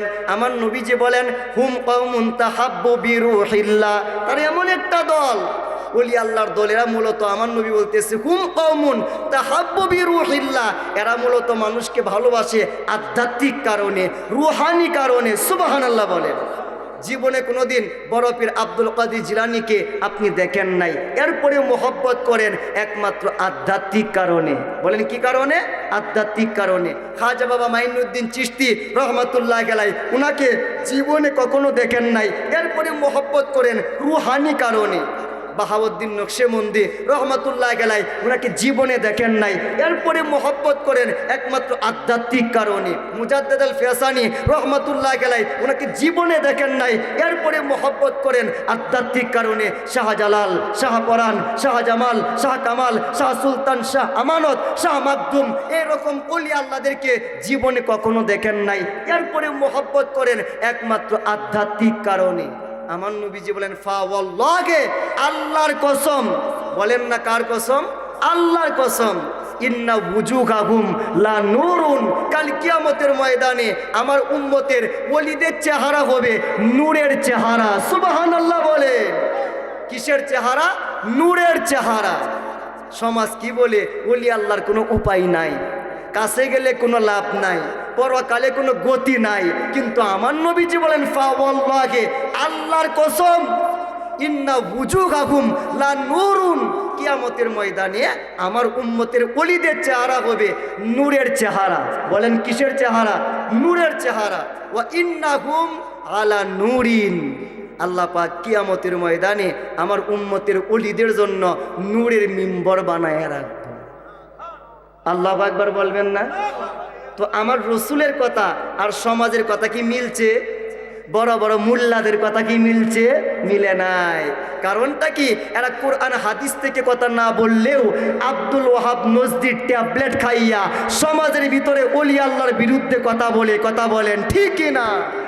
সম্মানিত বাবাজিরা, এরপরে আমার নবীজি বলেন ওয়ালা ইয়াখাফুনা ইযা খাফান নাস ওয়ালা ইয়াহজানুনা ইযা হাজিনান নাস। পরকালে অন্যান্য সাধারণ উম্মতেরা সবাই যখন টেনশনে থাকবো, শাহজালালের কোনো টেনশন থাকবে না, শাহপরানের কোনো ভয় থাকবে না। ওয়ালা ইয়াহজানুনা ইযা হাজিনান নাস, সবাই যখন ভয়ে থাকবো, পেরেশানে থাকবো, শাহজালাল, শাহপরান, শাহ সুলতান, শাহজামাল, শাহ কামাল, হক্কানি ওলি আল্লাহদের কোনো ভয় থাকবে না, পেরেশান থাকবে না। জবান খুলে বলুন না ইয়া রাসূলুল্লাহ। তো সেই সকল ওলি আল্লাহদের দরবারে যাওয়ার দরকার আছে না নাই? অনেকেই বলবেন হুজুর আব্বা আম্মাই তো আছে, ওলি আল্লাহ আবার কেন দরকার? আব্বা আম্মা থাকতে ওলি আল্লাহর কোনো দরকার নাই। কারণ ওলি আল্লাহরা দরকার হচ্ছে পীর হিসেবে, আব্বা আম্মাই তো সবচাইতে বড় পীর। আছে না নাই? কথা বলেন না, আছে না নাই? আছে। তো বাবাজিরা, আব্বা আম্মা থাকতে যদি ওলি আল্লাহ দরকার না হয়, তাহলে আব্বা আম্মা থাকতে মক্তবের কোনো দরকার নাই, স্কুলের কোনো দরকার নাই, কলেজের কোনো দরকার নাই, মাদ্রাসার কোনো দরকার নাই, হাসপাতালের কোনো দরকার নাই, ডাক্তারের কোনো দরকার নাই, আব্বা আম্মাই সব। তখন বলবেন না, আব্বা আম্মা থাকলেও মক্তব লাগবে, মাদ্রাসা লাগবে, স্কুল লাগবে, কলেজ লাগবে, ভার্সিটি লাগবে, হাসপাতাল লাগবে, ডাক্তার লাগবে। কেন? তখন বলবেন আব্বা আম্মার কাজ আব্বা আম্মা করব, ডাক্তারের কাজ ডাক্তারে করব, মক্তবের কাজ মক্তবে করব, হাসপাতালের কাজ হাসপাতালে করব। ওই এইটা আপনি বুঝেন যে আব্বা আম্মা থাকতেও মক্তব লাগে। সুতরাং আব্বা আম্মা থাকতে যেমন মক্তব লাগে, আব্বা আম্মা থাকতেও আমার ভিতর পরিষ্কার করার জন্য একজন হক্কানি ওলি আল্লাহর দরকার আছে না না? সম্মানিত বাবাজিরা, দেখেন আপনার কেন ওলি আল্লাহ দরকার হবে না? মাওলানা জালালউদ্দিন রুমি রহমাতুল্লাহ আলাইহি, ওনার মতো এত বড় মৌলানা হওয়ার পরেও শামসুত তাবরিজি রহমাতুল্লাহ আলাইহি, ওনার মতো একজন ওলি আল্লাহর দরবারে গিয়া বায়াত হওয়া লাগছে। লাগে কি লাগে নাই? লাগছে।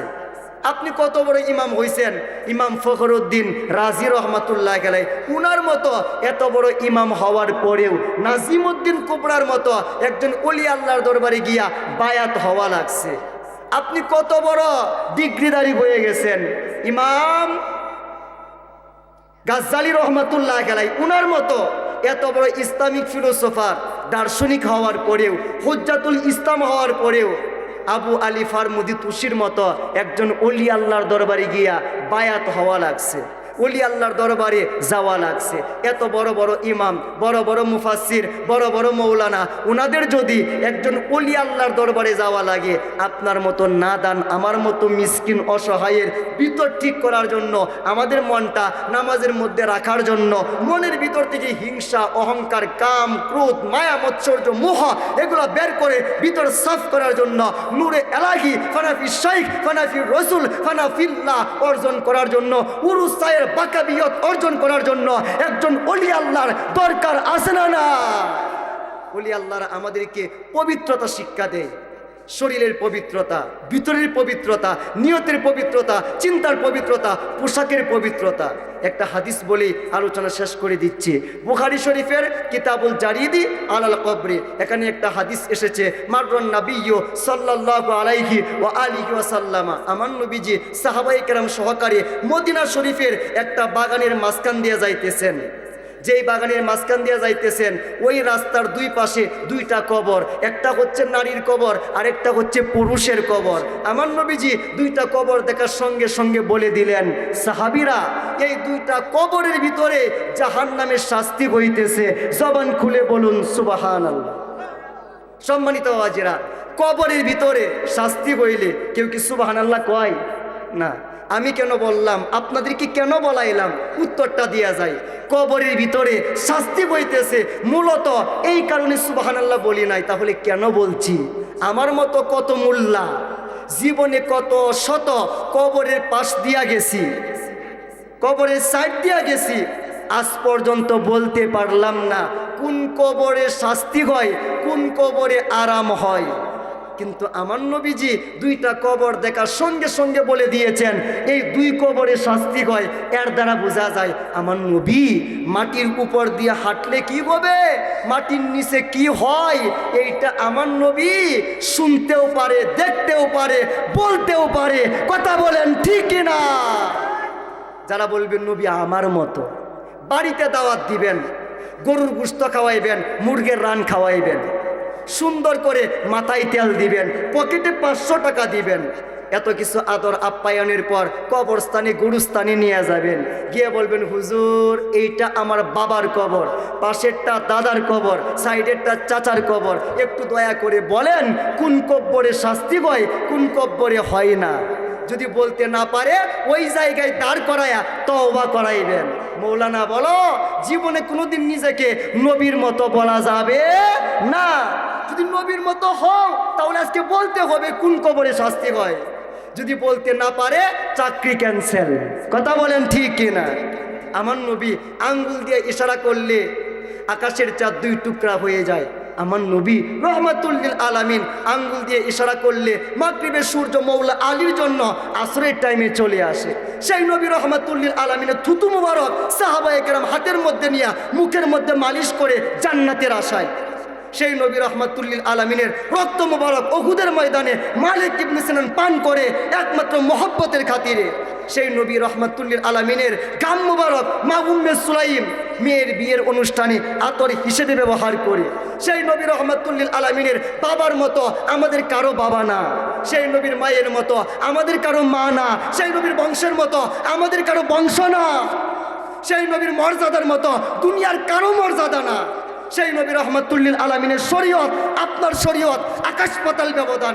সেই নবীর নামাজ আপনার নামাজ আকাশ পাতাল ব্যবধান। সেই নবীর দরজা আপনার দরজা আকাশ পাতাল ব্যবধান। ওই নবীকে জীবনে অন্যান্য নবীরাও তাদের মতো বলার সাহস পায় নাই, আপনি কই পাইলেন? আপনার নামাজ দিয়ে লাভ হবে না। শয়তান কম নামাজ পড়ে নাই। কেউ বলে 6 লক্ষ, কেউ বলে 9.5 লক্ষ বছর নামাজ পড়ছে, লাভটা কি হলো? জীবনে একবার আদম নবীর সাথে বেয়াদবি করছে শয়তান। আদম নবীর সাথে বেয়াদবির কারণে আমার আল্লাহ বলে সব শেষ, সব শেষ, সব শেষ। কেন? খলিফার সাথে বেয়াদবি করছো, আদম সফিউল্লাহর সাথে বেয়াদবি করছো, নামাজ ধ্বংস করে দিলাম। সম্মানিত বাবাজিরা, আদম সফিউল্লাহর সাথে বেয়াদবি করলে যদি সমস্ত নামাজ ধ্বংস হয়ে যায়, যেই নবী না হলে আদম সফিউল্লাহ হইতো না। যে নবীর পিছনে সমস্ত নবীরা নামাজ পড়ে, ওই নবীর শানে জীবনে একবার বেয়াদবি করবেন, আপনার নাম মালাউনের লিস্টে উঠে যাবে। কথা বলেন ঠিক কিনা? আমার নবীজি রহমাতুল লিল আলামিন 2টা কবর দেখে বললেন এই 2 কবরের শাস্তি হয়। একটা হচ্ছে নারীর কবর আর একটা পুরুষের কবর। এবার বলেন না 2 কবরে কেন শাস্তি হয়? জানার দরকার আছে না না? সাহাবায়ে কেরাম বললেন ইয়া রাসূলুল্লাহ এরা কি খুব বড় বড় গুনাহ করতো? আমার নবী বলেন না, ওমা ইউআযিবানি ফি কাবিরিন, বড় কোনো অপরাধের কারণে শাস্তি হইতেছে না, ছোট অপরাধ ছোট গুনাহ সগীরা গুনাহের কারণে আজকে কবরে শাস্তি হইতেছে। নবী গো পুরুষটার কবরে কেন শাস্তি হয়? আমার নবীজি বলে লা ইয়াস্তাতিরু মিন বাউলিহি, এই পুরুষটা দুনিয়ার জমিনে প্রস্রাব করতে বসতো, কিন্তু প্রস্রাব করার পরে মাটি নিত না, ডিলা নিত না, কুলুপ নিত না, কিচ্ছু নিত না, এগুলো না নিয়ে ডাইরেক্ট পিঠে পড়তো, চলে যাইতো। এই কারণে আজকে কবরের ভিতরে শাস্তি হইতেছে। সম্মানিত বাবাজিরা, আজকের মাহফিলের একটা মেসেজ নিয়ে যান। অনেকের বয়স 50, 60, 70, 40, 30 হয়ে গেছে, এক ট্যাঙ্ক কবরে চলে গেছে, এরপরেও প্রস্রাব করার পরে পানি নিচ্ছেন না, টিস্যু নিচ্ছেন না, গিরা নিচ্ছেন না, পানি নিচ্ছেন না, কিচ্ছু নিতেছেন না, আপনি উঠে চলে যাইতেছেন। সব কিছুর গ্যারান্টি আছে, ওয়ারেন্টি আছে। আপনার জীবনের কোনো গ্যারান্টিও নাই, ওয়ারেন্টিও নাই। ওই সময়টার ভিতরে যদি মালাকুল মাউত চলে আসে, আপনার মরণ হয়ে যায়, নাপাক অবস্থায় আপনি কবরে ঢুকে যান। রসুল কিন্তু বলেছেন কবরে শাস্তি আছে। কথা বলেন ঠিক কিনা? সুতরাং এইরকম বদ অভ্যাস থাকলে আজকে থেকে তওবা করে ছেড়ে দেওয়ার দরকার আছে না না? ইয়া রাসূলুল্লাহ মহিলাটার কবরে কেন শাস্তি হয়? আমার নবীজি বলেন এই মহিলাটা ইবাদতে 1 নাম্বার, নামাজ রোজায় 1 নাম্বার, তাহলে শাস্তি হয় কেন? আমার নবীজি বলে ইয়াসআ বিন নামিমা, এই মহিলাটা এক ঘরের কথা নিয়ে আরেক ঘরে লাগাইতো, উত্তর পাড়ার কথা দক্ষিণ পাড়ায় লাগাইতো, লাগাইয়া বাইয়ে বাইয়ে গন্ডগোল, পরিবারের সমস্যা, জামাই বউ তালাক, এগুলা করত। এই কারণে আজকে কবরের ভিতরে শাস্তি হইতেছে। সম্মানিত বাবাজিরা, পর্দানিসীন মা বোনেরা, এইরকম বদ অভ্যাস কারো ভিতরে থাকলে আজকে থেকে তওবা করে ছেড়ে দেওয়ার দরকার আছে না নাই? এবার 2 কবরে শাস্তি হয়, দেখতেছেন আমার নবী রহমাতুল লিল বলেন না রহমাতুল্লিল আলামিন। নবীর মনে দয়া মায়া কম না বেশি? কথা বলেন। আমার আল্লাহ বলে লাকাদ জাআকুম রাসূলুম মিন আনফুসিকুম আজিজুন আলাইহি মা আনিতুম হারিসুন আলাইকুম বিল মুমিনিনা রাউফুর রহিম। আমার এই নবী না খেয়ে থাকার কষ্ট সহ্য করতে পারে, পাথরের আঘাত সহ্য করতে পারে, চাটাইয়ের দাগ পিঠের মধ্যে লেগে গেছে এইটাও সহ্য করতে পারে, কিন্তু আমার নবী উম্মতের মনের ব্যথা বেদনা সহ্য করতে পারে না। জবান খুলে বলুন না ইয়া রাসূলুল্লাহ। সেই নবীর সামনে দুই কবরের শাস্তি হয়, একটা নারীর কবর আর একটা পুরুষের কবর। নবীর মনে বড় দয়া লাগছে, বড় মায়া লাগছে। আমার নবী বলে সাহাবীরা ওই যে খেজুরের গাছ দেখা যায়, একটা ডাল নিয়ে আসো। সাহাবীরা দৌড় মেরে একটা ডাল নিয়ে আসলেন। আমার নবীজি একটা ডাল দুইটা টুকরা করে দুই কবরে গেঁথে দিলেন, একটু পানি ঢেলে দিলেন। সাহাবায়ে কেরাম বললেন ইয়া রাসূলুল্লাহ, এতক্ষণ যা করছেন যা বলছেন সব কিছু বুঝলাম, কিন্তু একটু আগে যেই কাজটা করলেন কিচ্ছুই বুঝলাম না। আমার নবীজি বলে শোনো, এই যে একটা ডাল দুইটা ভাগ করলাম, দুইটা কবরে গেঁথে দিলাম, এই দুইটা ডাল জিন্দা থাকবে, আল্লাহ আল্লাহ জিকির করবে। এই আল্লাহ আল্লাহ জিকিরের সব তার কবরের ভিতরে যাবে। কবরের ভিতরে যাওয়ার কারণে আমার আল্লাহ এই দুইটা কবরের আযাব মাফ করে দিবে। পয়েন্ট আউট করেন সম্মানিত বাবাজিরা। কবরবাসীকে উদ্দেশ্য করে ডাল লাগাইলে যদি কবরের আযাব মাফ হয়, গাছ লাগাইলে কি মাফ হইতে পারে না? আরেকটু আসতে বলেন। গাছ লাগাইলে যদি মাফ হয়, আপনার এলাকায় যে সন্তানটা টাকা পয়সার অভাবে পড়াশোনা করতে পারতেছে না, টাকা পয়সা দিলে কি আপনার আব্বা আম্মার কবরের আযাব মাফ হইতে পারে না? পারে। এইটা করলে যদি মাফ হয়, যেই এতিম পেটের মধ্যে খাবার নাই, খাবারের জোগাড় করলে কি আব্বা আম্মার কবরের আযাব মাফ হইতে পারে না? পারে। যেই বিধবার কাপড় নাই, একটা কাপড় কিনে দিলে কি আল্লাহ পাক রব্বুল আলামিন আপনার আব্বা আম্মার কবরের আযাব মাফ করতে পারে না? পারে। এই সবগুলা করলে যদি মাফ হয়, তাহলে আজকে আমাদের এই এলাকার মধ্যে যদি কোনো একটা বাবা মা মারা গেলে একটা সন্তান আব্বা আম্মার নিয়তে একটা মাহফিল করে বক্তা দাওয়াত দিয়ে, আপনাদেরকে দাওয়াত দিয়ে কোরআন হাদিসের আলোচনা শোনায়, মানুষকে খাবার দাবার করায়, জিকির আজকার করে মিলাদ কিয়াম করে, আল্লাহ রসুলের শানে মিলাদ কিয়ামের মাধ্যমে চোখের পানি ছেড়ে দোয়া করে, তাহলে তার আব্বা আম্মার কবরের আযাব মাফ হতে পারে কি পারে না? গাছ লাগাইবেন বেদাত হবে না, কোরআন শরীফ পড়াইবেন বেদাত হবে না, মানুষকে খাওয়াইবেন বেদাত হবে না, কিন্তু আব্বা আম্মার নিয়তে আব্বা আম্মা মারা গেলে 4 দিন পরে খাওয়াইবেন, নাম আসবে বেদাত। 40 দিন পরে খাওয়াইবেন, নাম হইবে বেদাত। আপনি বড় বড় সবাইকে সালাম দিবেন, কেউ বেদাত বলবে না, শুধু নবীকে সালাম দিবেন, নাম হবে বেদাত। মিলাদ কিয়াম করবেন, নাম হইবে বেদাত। নারায়ে তাকবীর, নারায়ে রিসালাত। আরেকটু জোরে বলেন নারায়ে তাকবীর, নারায়ে রিসালাত। প্রধান আলোচকের আগমন মাহফিলের পক্ষ হতে, বলেন না মাহফিলের পক্ষ হতে, নারায়ে তাকবীর, নারায়ে রিসালাত। সম্মানিত ওয়াজিরা, বলতেছিলাম সব কিছু করলে ঠিক আছে, কিন্তু নবীকে একটু দাঁড়িয়ে সালাম দিবেন, ওই ক্ষেত্রে শুধু ফতোয়া।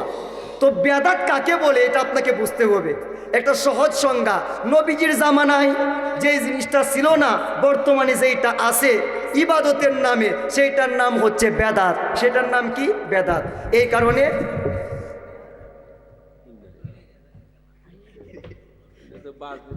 কারণে ওইটার নাম হচ্ছে বেদাত। দেখেন নবীজির জামানায় কেউ 4 দিনে দোয়া করাইতো না, 40 দিনে দোয়া করাইতো না, এই জন্য এটার নাম দিছে বেদাত। এর দ্বারা বোঝা যায় শুধু এই 5-6টা কাজ নবীজির সময়ে ছিল না, বাকি সবগুলাই নবীজির সময়ে ছিল, এরকমই তো বোঝা যায় নাকি? দেখেন নবীজির সময়ে কিন্তু কোনো সাহাবায়ে কেরাম 5 ওয়াক্ত নামাজ পড়ায়া, কারো বাড়িতে টিফিন বাড়ি ফাড়ায়া ফাড়ায়া পেট বইরা কেউ খায় নাই। এটা কিন্তু আমাদের সমাজের ভিতরে আছে। সুতরাং আমারটা যদি বেদাত হয়, আপনারটাও বেদাত হবে। কথা বলেন ঠিক কিনা? নবীজির সময়ে কোনো একটা মানুষ মারা গেলে 5টা ছাত্র ভাড়া করে একটা কোরআন ছবি না দেওয়া, একটা কোরআন পাঠ করা, একটা কোরআন খতম করা, এইটাও কিন্তু কোনো সাহাবী করে নাই। সুতরাং আমারটা যদি বেদাত হয়, আপনারটাও বেদাত হবে। নবীজির জামানায় কোনো সাহাবায়ে কেরাম একটা মাহফিল করার জন্য রাস্তার মধ্যে ফিতা টাঙ্গায়া মাইক দিয়ে এলাম করে টাকা কালেকশন করা, এটা কোনো সাহাবী করে নাই। আমারটা বেদাত বলে আপনারটাও কিন্তু বেদাত হবে। ও আমারগুলা শুধু খারাপ, আপনার সবগুলা ভালো, এইটা তো হতে পারে না। এর দ্বারা বোঝা যায় তারা মূলত বেদাতের বিপক্ষে না, আল্লাহর বিপক্ষে, রসুলের বিপক্ষে, ওলি আল্লাহর বিপক্ষে। কথা বলেন ঠিক কিনা? আল্লাহ পাক রব্বুল আলামিন আমাদেরকে সহি সমাজ দান করুন। আহলুস সুন্নাত ওয়াল জামাতের অন্তর্ভুক্ত হয়ে আহলি বাইত ওয়াল জামাতের পাকে পাঞ্জাতুন আলাইহিমুস সালাতু ওয়াস সালাম ওনাদের আশিক গোলাম হয়ে আমাদেরকে এই জীবন ওই জীবন, এই জাহান ওই জাহান, দু জাহানে রহমাতুল লিল আলামিনের কদম মুবারকে আল্লাহ পাক যেন কবুল করেন। সকলেই বলুন আল্লাহুম্মা আমিন। ওয়া মা আলাইনা ইল্লাল বালাগ। আসসালামু আলাইকুম ওয়া রাহমাতুল্লাহি ওয়া বারাকাতুহু।